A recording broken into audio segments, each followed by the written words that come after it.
Great to see you. Can you let us know a bit about you, what your work is, and the various roles that you're doing?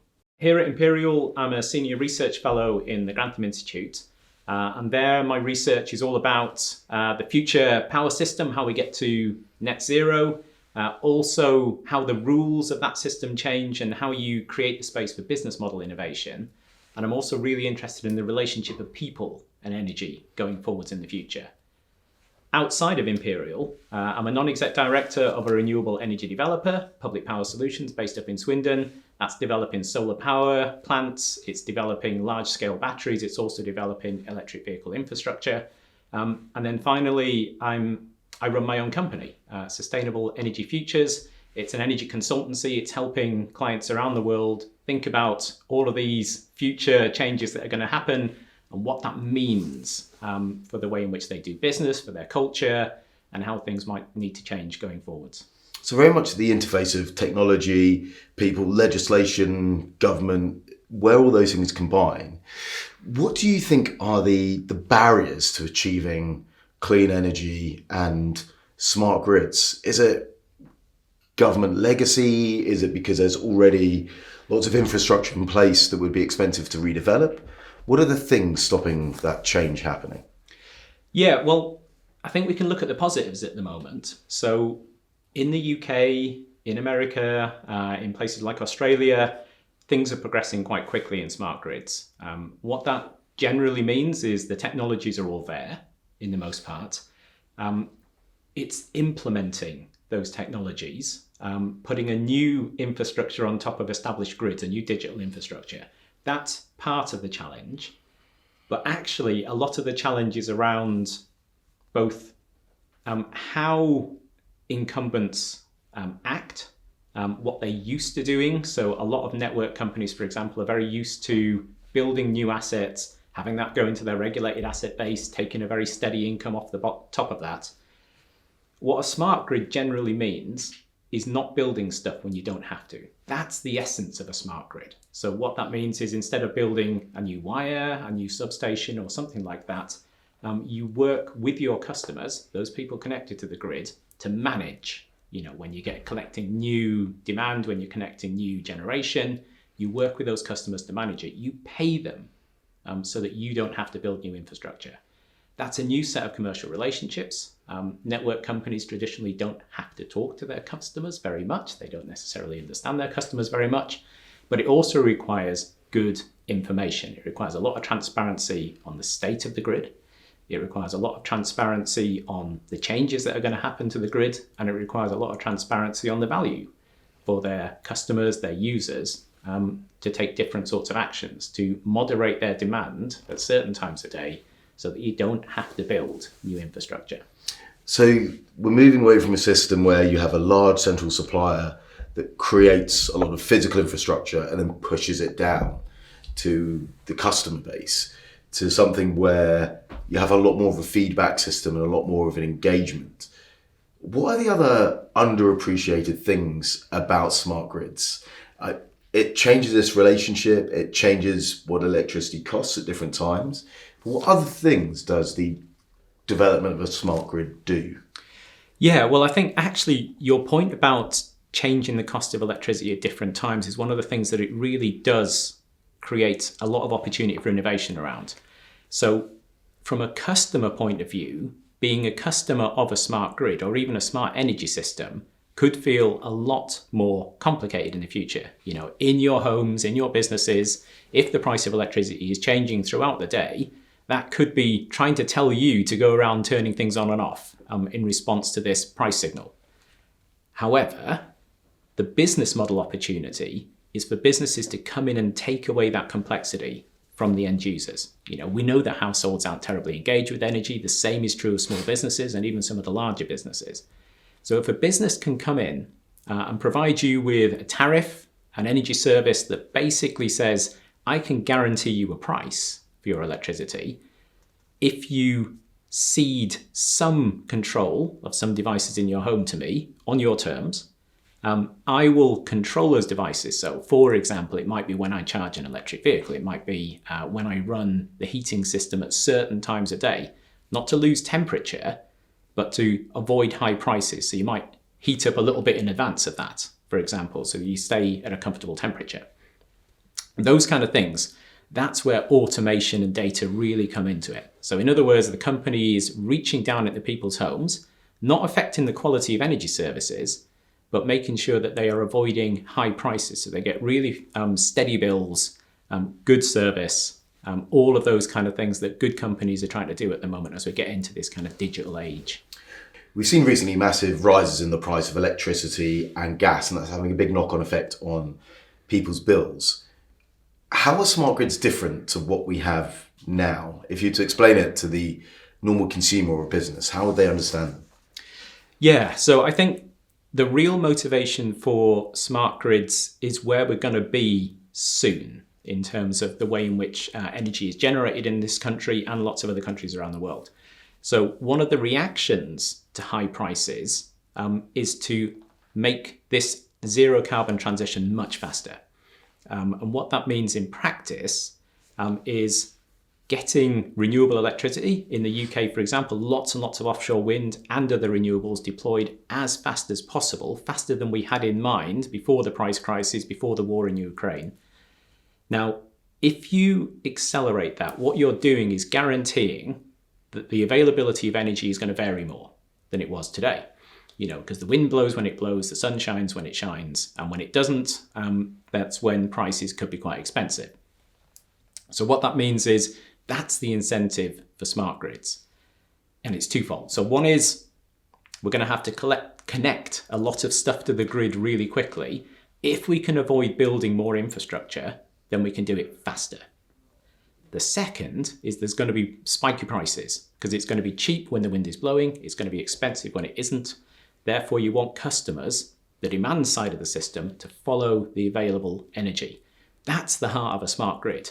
Now, the beauty of those two things is if you can get the demand side following available energy, you can build the smallest energy system you need in the future because you're utilizing all that is available at the time.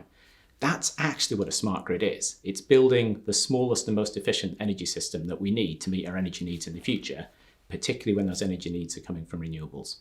So the development of a smart grid isn't actually building more stuff. It's using what we already have in a much better way. Yeah, that's right. So ideally in a smart grid, what you're doing is maximizing the utilization of all of the assets you've got in the system. So that's not just those things that are generating electricity like wind turbines or power stations. It's also all of that latent flexible demand you have on the demand side. So devices in homes that could turn on and off in response to a price signal. There is some stuff to build though, so we will have to build more grids if we're going to have a lot more things powered by electricity. So what we're expecting in a zero carbon future is we're going to have quite a lot of fuel switching. So we're going to move a lot of demand for electricity, like for heating and for transport. So a lot of demand for energy, I should say, like heating and transport, over to electricity, that renewable electricity. So we're going to have to build more grid. The smart grid element is how much do you need? What's the minimum amount you need in all of that? But there is also more infrastructure to build because alongside a traditional electricity network, what you're actually building is the equivalent of a digital network on top of it because you need a lot of sensors in that system. You need a way of transferring all of that energy, all of that data around the system, and then you need actuators, switches, things to turn things on and off automatically within that system, both within homes, within the networks themselves, and all of that kind of thing. So actually what that means is a lot of the investment is going to be in ICT, and that's putting a really new network on top of an old network, and that could get quite interesting because network operators are used to running the old network, and running a new one is where things get more interesting from their point of view as well. And are there any places that are doing this particularly well?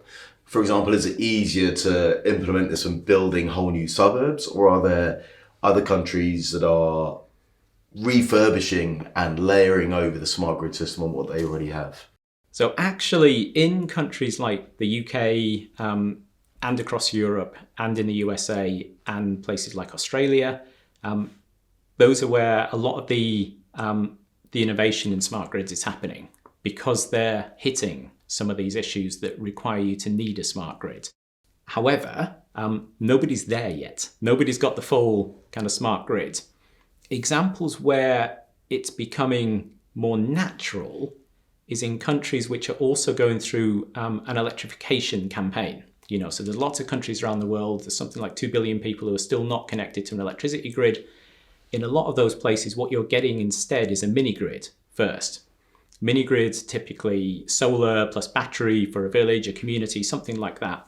Those grids are inherently smart. They've got the sensors in there. They've got the demand side because all of the users on that community want the reliable power. They've got really smart tariffs. People are using mobile phones in order to pay for their electricity and to kind of set exactly what they need.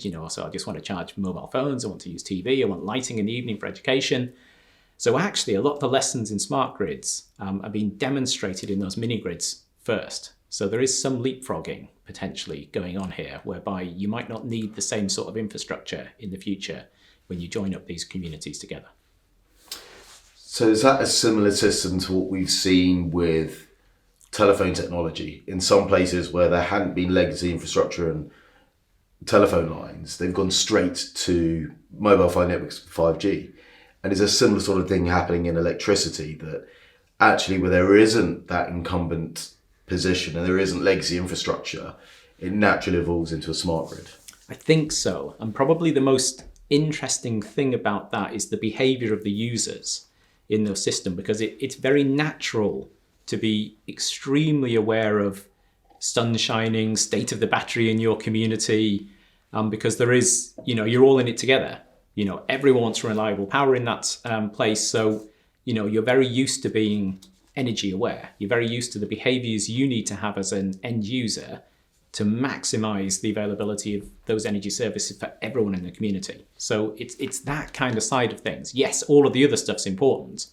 The sensing, the kind of like the technologies and all of that kind of thing, but it's the user behavior that's, we don't have that in the UK. We're very used to being very passive users at the end of the system. So it could be quite a rude awakening, which comes back to my point. You need that business model innovation to take that complexity away from end consumers, because they won't be used to the sort of behavior they're going to be asked to do in the future if we're going to build this efficient, smart, very low carbon system. For that to happen, you talked about business ideas and business packages. Is it going to change quite quickly? And the way computers used change. They went from these vast machines that took up a warehouse that were used by one or two companies to something that is in every home, in every pocket. Is there a similar model with smart grids, that they would be deployable as packages in that way? It depends on the system. So yes, like I say, you can have out-of-the-box smart grids pretty much as these mini grids that are emerging. In countries where the grid is already here, so here in the UK, for example, it's going to be slightly more incremental, just because the electricity system is one big living, breathing organism, which needs to be in balance in real time, second by second, microsecond by microsecond, one big synchronous machine, essentially.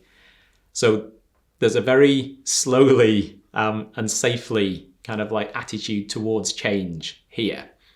I think where we might see more kind of like leaps of technology or leaps of innovation, is where you start to get some of the more customer-facing businesses, so energy suppliers, energy retailers, starting to come up with packages that seem to meet their customers' needs, values, preferences, that kind of thing. So we're seeing some innovation around, say, dynamic tariffs, where the electricity is priced at different times per day, but with some assistance, lots of good information to customers and potentially some automation.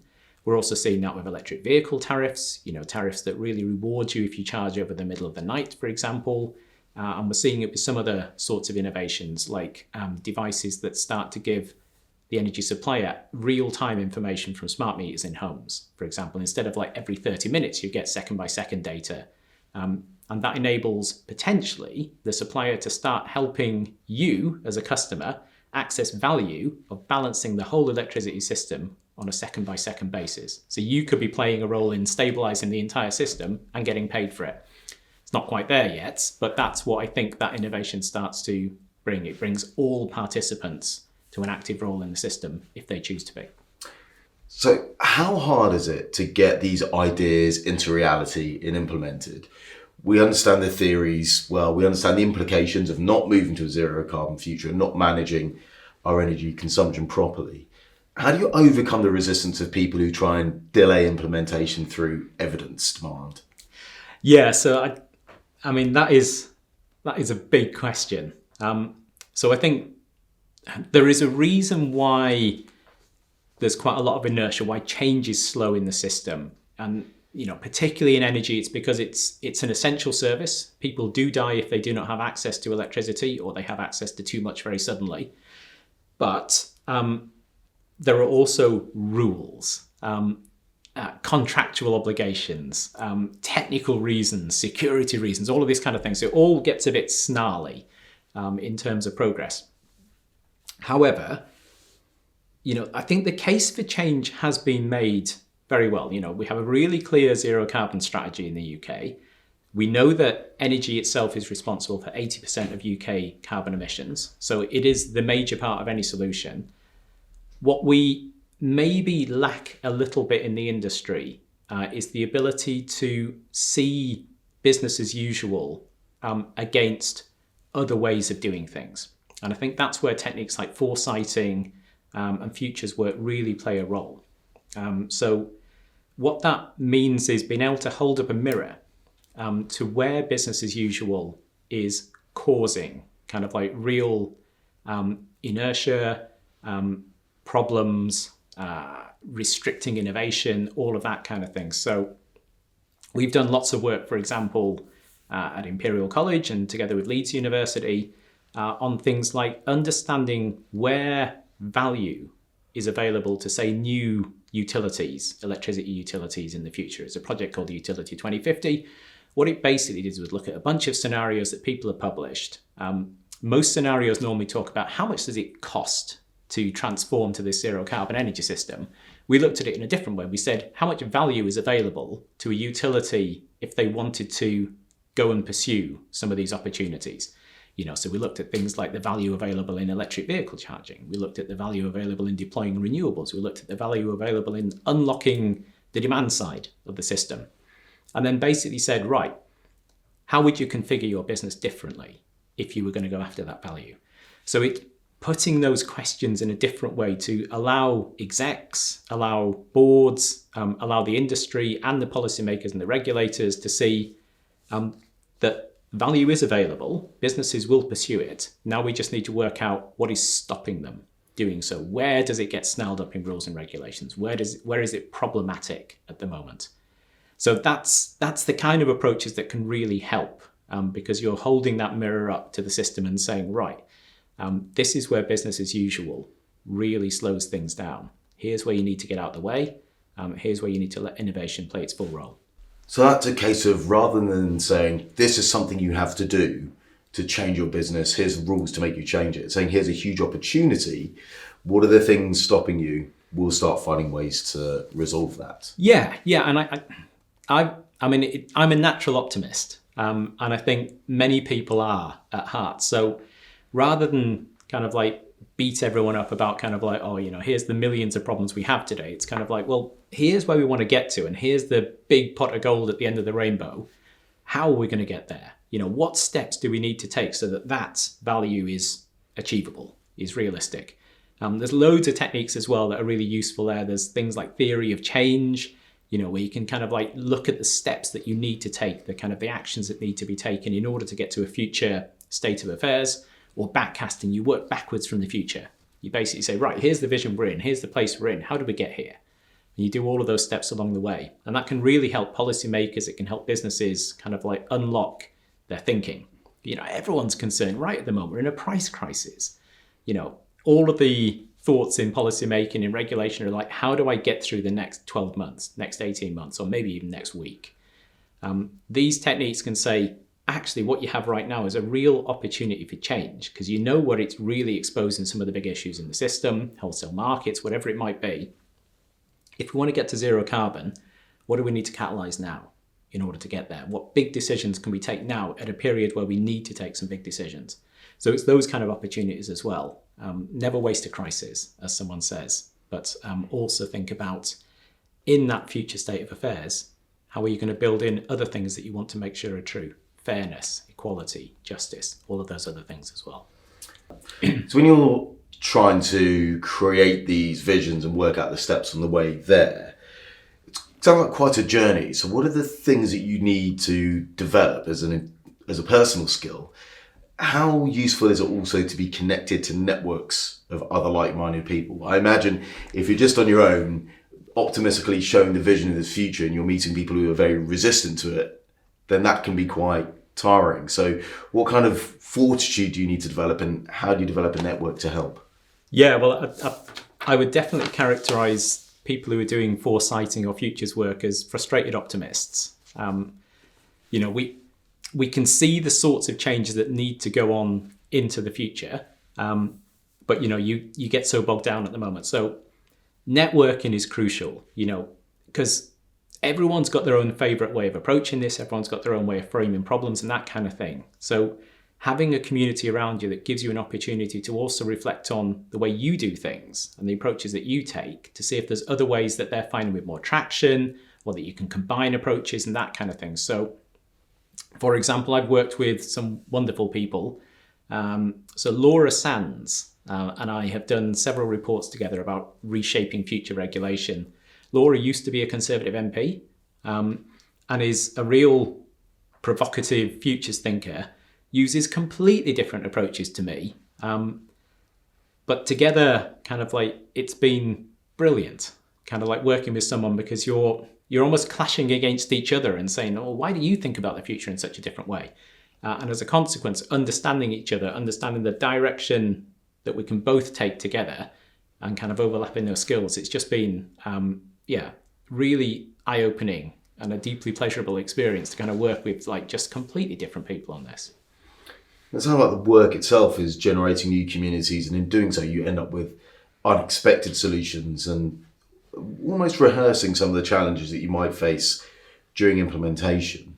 Returning to the idea of communities and smart grids, you spoke about the mini grids that are developing in places because people are naturally thinking about availability and time of when they can use energy.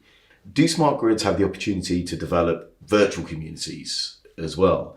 And what kind of virtual communities could you imagine? Yeah, that's a really good question, because you can think about communities in several ways, but communities of place is the usual idea around it, thinking about community energy groups, building a little local energy system, that kind of thing. But communities of interest is coming along at pace at the moment. So, for example, I've seen several sorts of things that have happened recently. So one of the suppliers, energy suppliers, Octopus Energy, they've got one of the most innovative tariffs at the moment. It's called Octopus Agile, which is pricing electricity every half hour, and follows the availability of renewables and so forth. What's interesting is the community that's grown around innovators, bill payers, all sorts of things who are really into it. You've got a community of people who are doing all sorts of, building Raspberry Pis to automate some devices in homes.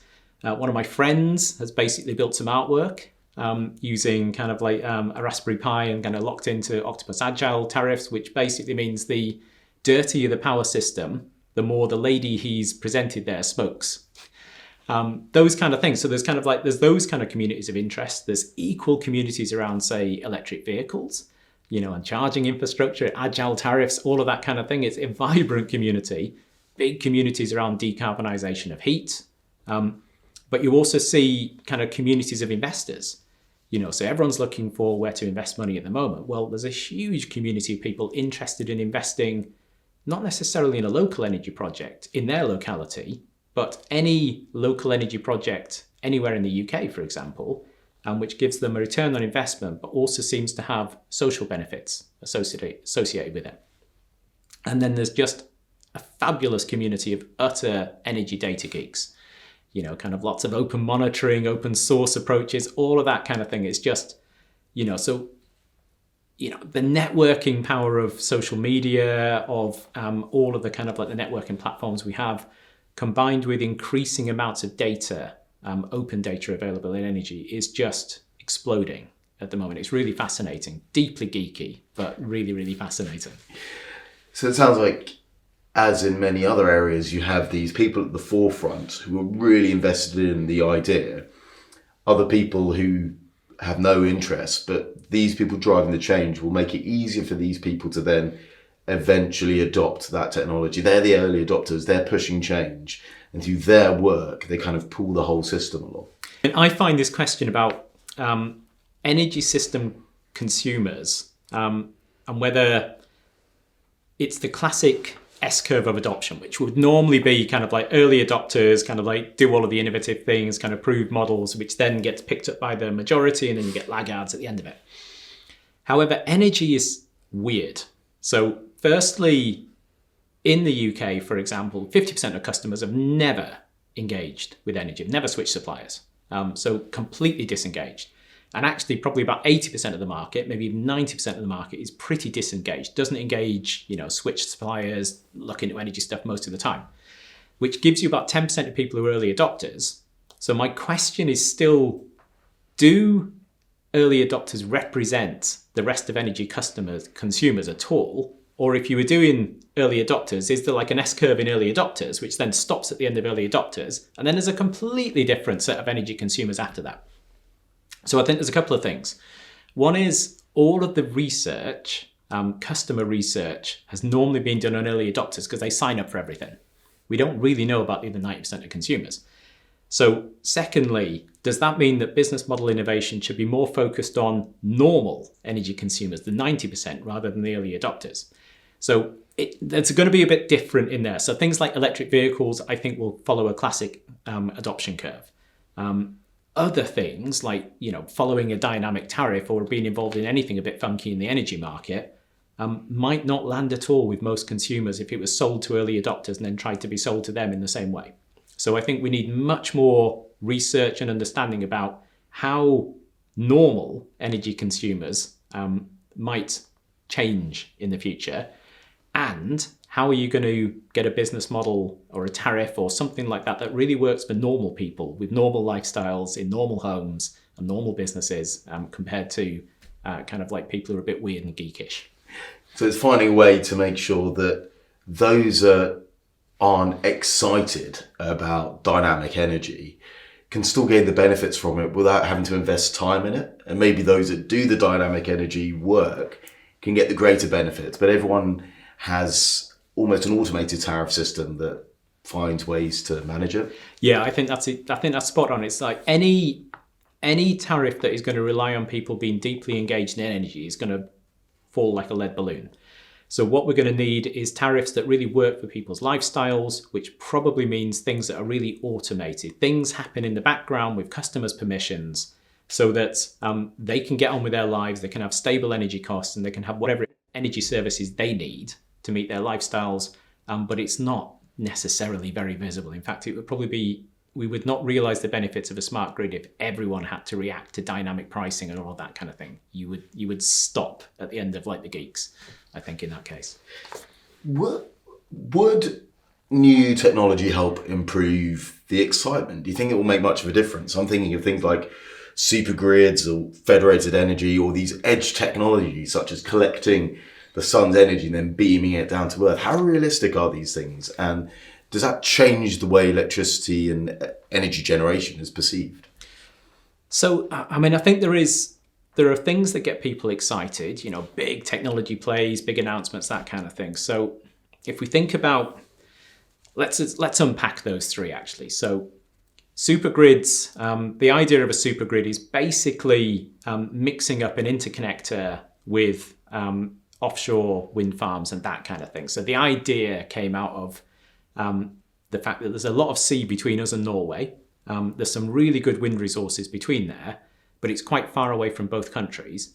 And there's a real benefit of connecting Norway and the UK together, for example. So what you do is you build a line between the two countries and connecting the wind farm along that line. So you've basically got a shared asset Because normally what you're doing is a point-to-point connection. So you have a wind farm connected into your country. Here you've got a wind farm that could basically go to Norway, send the electricity to Norway, send it to the UK. That's the idea of a supergrid. So it's a much more interconnected, so you're interconnecting countries and you're interconnecting wind farms together. So you've got a shared resource. You've got a lot of rules and markets to sort out there, but the idea is really sound because it's more efficient to do it that way. And you can send the power in the right direction. So when the supply changes, it might be windy off the west coast of northern Norway, but it might not be windy off the west coast of Scotland. Yet you could actually modulate the energy flow at those times. Exactly. And also Norway, because it's got, incredible geography and geology, it means it's got a lot of places where when it's really windy and electricity is really cheap, you can pump water up a hill into a hydro reserve. And then when the wind drops off, you can let the water through a turbine, which generates electricity, so you can store it. Norway is a lot like a giant battery from that point of view, which means you've also got a lot of optionality in that connection. There's another proposal by Octopus Energy and several others, which is basically to build an absolutely huge solar farm in Morocco and then lay a cable from Morocco to the UK to bring that solar power here as well, which sounds bonkers. It's something like 3,600 kilometers long. But the idea is because you get such stable solar power from Morocco, and because our grid in the UK has got so many constraints of getting kind of power around it, it actually makes a lot of sense to do something like that if you can overcome the geopolitical challenges, the nature of laying a very, very long cable in the sea, all of that kind of thing. So similar idea, connecting two countries together, sharing a resource. So really interesting. If I move on to federated, so the idea of federated energy, which seems a bit laughable given Brexit, but the idea would be you take Europe as a whole and you say, right, which energy resources does each country have in abundance? So in the UK, we are blessed with wind, as we know. And in other countries, it's, there's parts of Europe that are very sunny, whatever it might be. So the idea is that you optimize the whole of Europe for the good of Europe. So in that case, the UK might build out a vast amount of offshore wind. So in context, the UK peak power demand is about 70, 80 gigawatts maximum. We have offshore wind potential of 1,800 gigawatts. So you can see it's, a vast amount available. So in theory, you could build out a huge amount of wind in the UK, put many more cables between the UK and Europe, and push that abundant power into Europe. At the same time, other countries will be pushing solar power in, using kind of like natural other resources, that kind of thing. The premise is if you can use the resource where it's most available and move the power across Europe really effectively, you can build a much smaller European power system because you're maximizing the utility of the best of resources on it. It's like a smart grid built big. That's the idea of it. So that would be a federated Europe. It feels laughable in the current situation, but it's completely viable from a technical point of view.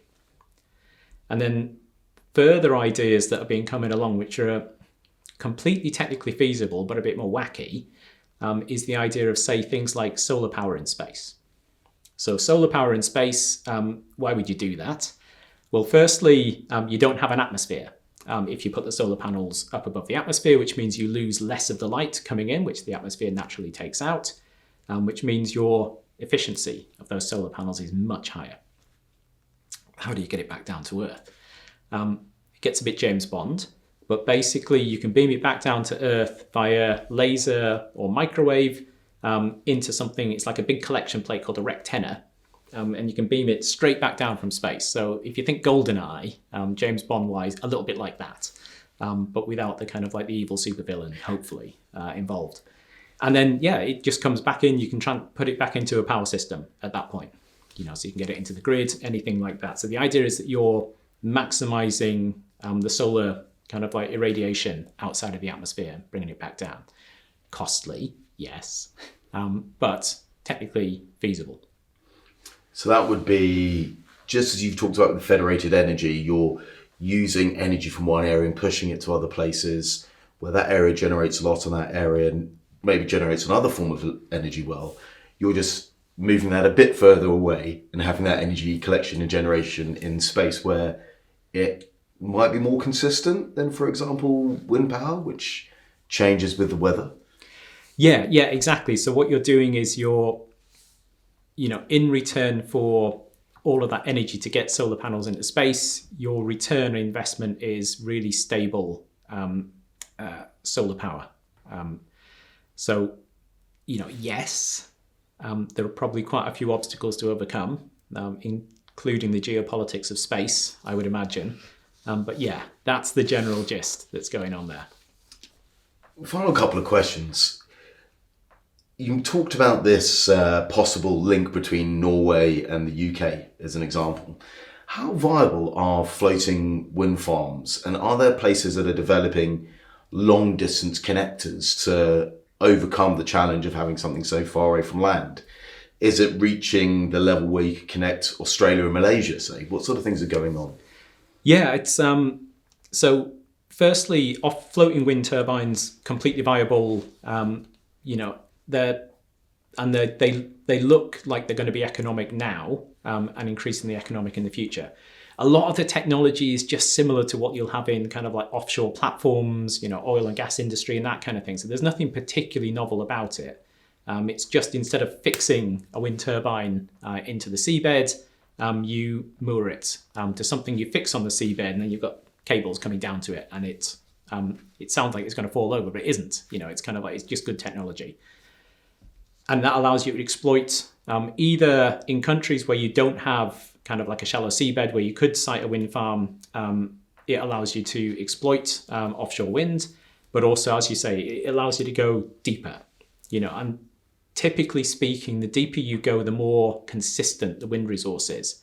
So it allows you to get higher capacity factors, so the amount of time that the wind turbine's going at maximum output. Going deeper generally means longer cables, as you rightly point out. So that means instead of using, say, alternative current, which we normally use to connect things like wind farms when they're maybe 100 kilometers offshore, up to 100 kilometers offshore, you'd use direct current, which is a slightly more expensive technology, but you can go longer distances, you get less losses from the power cable, and you need to lay less cables. So it's got advantages for bringing it in from very long distances.